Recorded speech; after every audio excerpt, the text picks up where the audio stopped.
Assalamualaikum warahmatullahi wabarakatuh. Perkenalkan, nama saya Muhammad Satria Zada Arya Putra di kelas Minar A dengan akhiran NIM 1054. Kali ini saya akan mempresentasikan hasil analisis atau penelitian saya terhadap karakter Dune Atreides atau Paul Muad'Dib Atreides di film Dune atau trilogi Dune. Karena menurut saya karakter ini mempunyai karismatik tersendiri, bagaimana dia bisa mengontrol atau memimpin sebuah pasukan yang susah banget diatur, atau mereka menyebutkan sebagai teroris atau freeman atau madman gitu. Nah, di sini saya akan mempresentasikan untuk tugas UAS seminar, yaitu dengan berjudul Juru Selamat Palsu Messiah Syndrome Paul Atreides. Analisis psikologi kepribadian kompleks pada karakter utama film Dune Part 2. Oke, saya kecilkan dulu volumenya. Nah, kita lanjut. Dan di sini saya menggunakan latar atau background dari poster film yang pertama, yaitu di tengah-tengahnya ada Dune, Dune itu sebuah padang pasir yang sangat luas, dan di tengahnya itu ada Paul Atreides gitu. Kita lanjut. Nah, di tinjauan pusaka dulu. Studi terdahulu mengenai alam semesta Dune umumnya didominasi oleh sudut pandang ekopolitik atau komoditas spice dan pasca kolonialisme atau resistensi Freeman. Kebanyakan analisis melihat Paul Atreides sebagai melalui kacamata konvensional atau the hero's journey. Jadi itu ada teori yang namanya the hero's journey. Jadi di sini ceritanya bagaimana karakter itu from zero to hero, dan kemudian di kebaruan penelitian ini melakukan deskonstruksi archetype kepahlawanan Paul Atreides. Fokus diarahkan pada transisi kepribadian mikro psikologis sang protagonis menjadi seorang megalomania yang memanfaatkan mitos suci demi balas dendam. Nah, di sini tuh ada Paul Atreides, dan saya jelaskan satu-satu.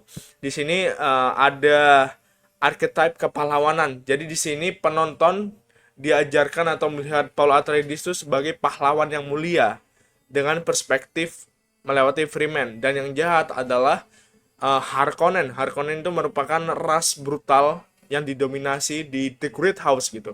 Dan kemudian fokus diarahkan pada transisi kepribadian mikro psikologis. Nah, di sini Paul Atreides itu mempunyai struggle dia sendiri, dia mempunyai masalah dia sendiri, dan maka dari itu di sini dia mempunyai misi dia sendiri untuk membalaskan dendam kepada Harkonnen. Dan kemudian di sini ada mitos suci. Mitos suci di sini ada the prophecy atau ramalan yang dibuat oleh Freeman. Di sini ada yang namanya itu lisan al-gaib.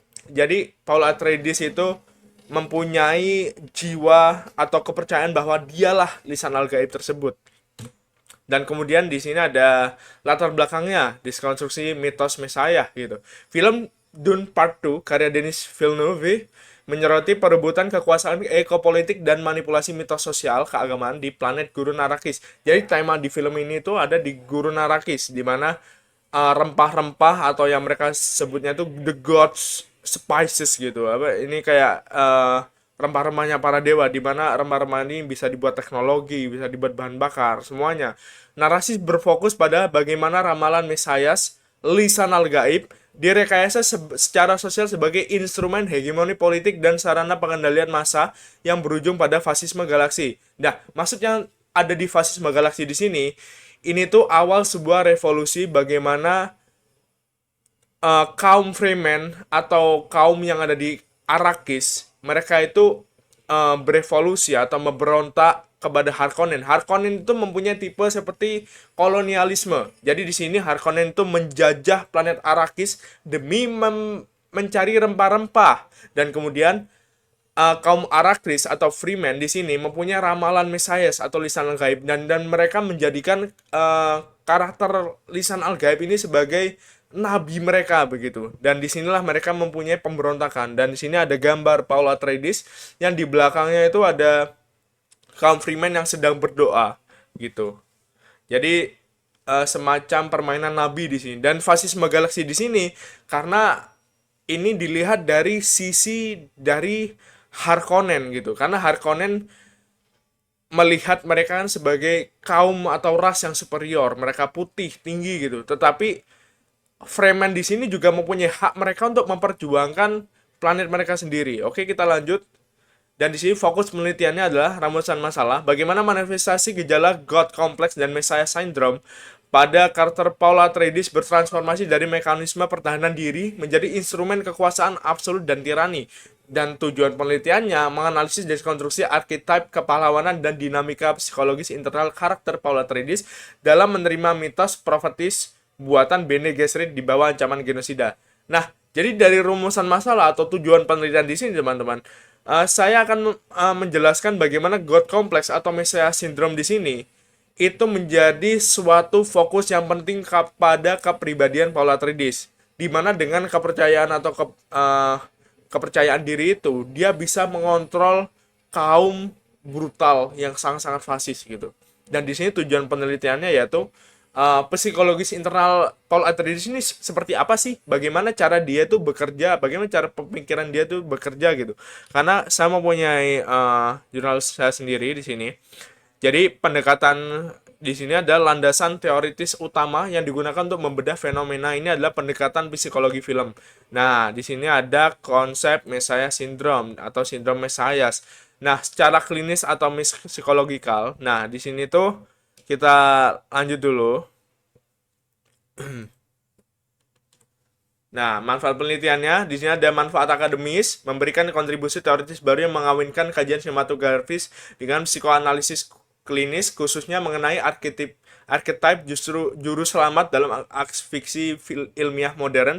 Dan kemudian ada manfaat praktis, membantu pemirsa menganalisis film secara kritis agar memahami bahaya laten di balik fanatisme buta, kultus kepemimpinan individu, dan retorika profetis manipulatif. Dan di sini ada refleksi sosial, menjadi cermin sosial politik dunia nyata tentang bagaimana dogma agama sering direkayasa oleh aktor politik untuk mengamankan loyalitas massa tertindas.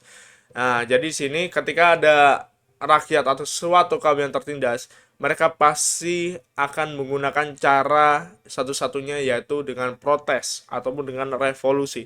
Itu adalah jalan satu-satunya ketika yang di atas itu tidak mau mendengarkan gitu.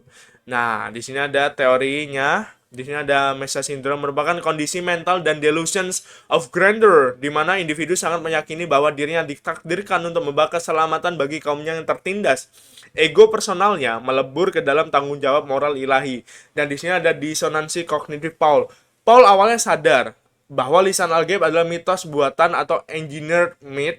Namun, akibat konsumsi spice massal dan dorongan visi masa depan, ia merasa tidak memiliki pilihan lain selain mengadopsi takdir tersebut guna membalaskan dendam keluarganya. Jadi apa yang dimaksud di sini, sebenarnya Paul itu dia adalah anak dari keluarga kerajaan Atreides. Nah, dia ke Arrakis dan dia tidak mempunyai pilihan lain seberapa tertindasnya kaum Arrakis atau Fremen di sini. Makanya dia itu memutuskan untuk mencari jalan yaitu revolusi itu, yaitu revolusi dengan membalaskan dendam kepada Harkonnen. Dan di sini Messiah Syndrome, dia merasa bahwa orang-orang itu membutuhkan dia untuk sesuatu yang lebih besar. Dia percaya bahwa kalau dia yang mimpin, dia pasti bisa menggulingkan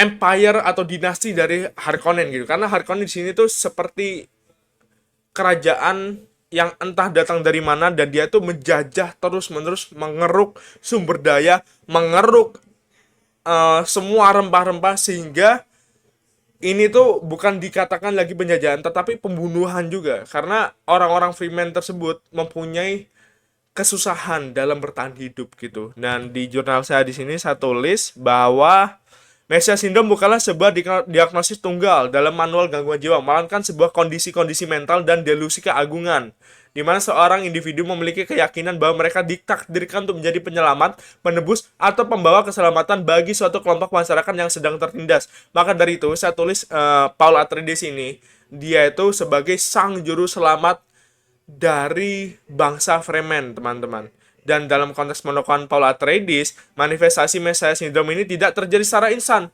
melainkan dari film pertama, film kedua, dan kemudian yang ke dalam film ketiga nanti yang akan tayang pada 18 Desember, itu juga akan menjadi puncak atau klimaks dari semua hal yang ada di dalam film-film di Dune gitu. Dan kemudian eh, di sini dia tuh secara sadar bahwa ramalan Isal Gaib yang melekat pada dirinya adalah itu wacana buatan. Jadi itu kayak ramalan yang dibuat-buat oleh kaum Bene Gesserit atau kaum Freeman gitu. Kita lanjut lagi setelah Messiah Syndrome. Di sini ada proses internalnya atau dari teori Carl Jung. Ego awal menolak mitos. Paul menentang manipulasi psikologikal yang ditanamkan oleh Ordo Bene Gesserit demi melestarikan rasionalitas identitas aslinya. Dan kemudian ada aktivasi bawah sadar kolektif. Melalui konsumsi spice melanin secara masif, visi profetik traumatis membangkitkan archetype purba sang penyelamat atau savior archetype. Nah, penyakit sang penyelamat ini itu sangat melekat kepada Paul, yang dimana dia itu dikira penyelamat oleh kaum Freeman, tetapi dia sebenarnya adalah pembunuh massal untuk semua The Great House. Jadi miliaran orang melihat Paul ini sebagai pembunuh gitu atau sebagai pemimpin fasisme tertinggi. Tetapi Paul sendiri melihat bahwa dialah sendiri adalah sang penyelamat gitu. Dan di sini ada invasi ego secara radikal. Identitas Paul sebagai manusia runtuh, terperangkap ke dalam ego absolut, lisan al-gaib demi menghindari visi kiamat yang ia takuti. Dia itu mempunyai semacam penglihatan kiamat dia sendiri gitu. Dia mempunyai masalah dia sendiri terhadap masa depan.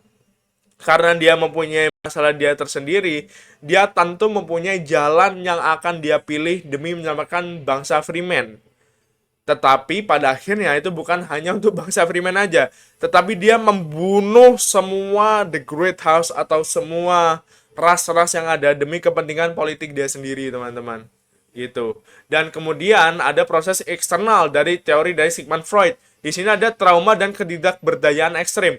Kehancuran House Atreides dan pembantaian ayahnya memaksa Paul mencari cara bertahan hidup yang ekstrim.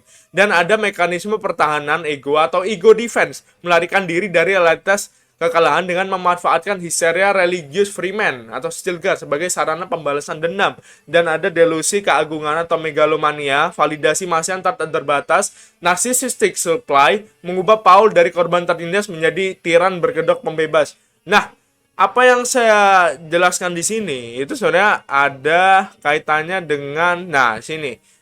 Nah, di sini tuh kombinasi trauma eksternal dan validasi masa ini akhirnya memanifestasikan delus keagungan, di mana Paul merasa dirinya memiliki kekuatan absolut dan hak moral untuk memulai perang suci. Nah, perang suci inilah yang memakan korban itu sampai miliaran orang, teman-teman. Dan kedua proses psikologis tersebut diuji menggunakan metode kualitatif melalui analisis seksual sinema. Jadi di visual, dialog, tindakan, dan ekspresi Paul itu kita bisa simpulkan bahwa memang Paul ini mempunyai masalah savior syndrome dia sendiri dan atau keagungan tersebut. Nah, makanya di sini dia memakai salah satu figur dari Freeman, yaitu Stilgar. Stilgar ini sebagai kepala suku yang dia telah manipulasi juga gitu untuk join kepada fraksinya dia gitu, teman-teman. Dan metode penelitian yang saya jelaskan tadi ada kualitatif dan kemudian sumber dan pengumpulan datanya melalui film Dune Part 2, di mana di film kedua ini itu adalah puncak-puncaknya dia memulai atau merasakan bahwa oh iya, kayaknya aku menjadi juru selamat di sini deh gitu. Nah, kesimpulan akhir saya yaitu Messiah Syndrome bukanlah berkas spiritual, melainkan tragedi kejiwaan yang mengubah pahlawan tertindas menjadi penguasa tiran demi delusi sucinya. Jadi, apa yang saya sampaikan di sini, Paul Atreides ini sebenarnya itu mempunyai masalah atas bertahan hidup dia sendiri, yang kemudian dia itu menjadi delusi yang akhirnya bisa menghancurkan orang-orang lainnya. Gitu.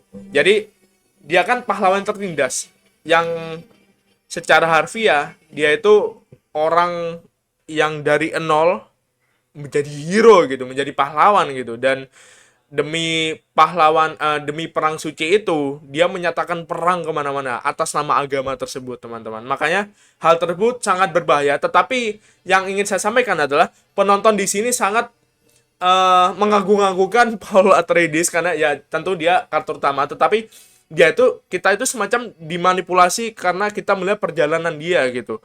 Yang sebenarnya dia adalah seorang pembunuh sejati atau villain atau seorang penjahat gitu, yang dia itu lebih jahat daripada musuh dia sendiri pada akhirnya gitu.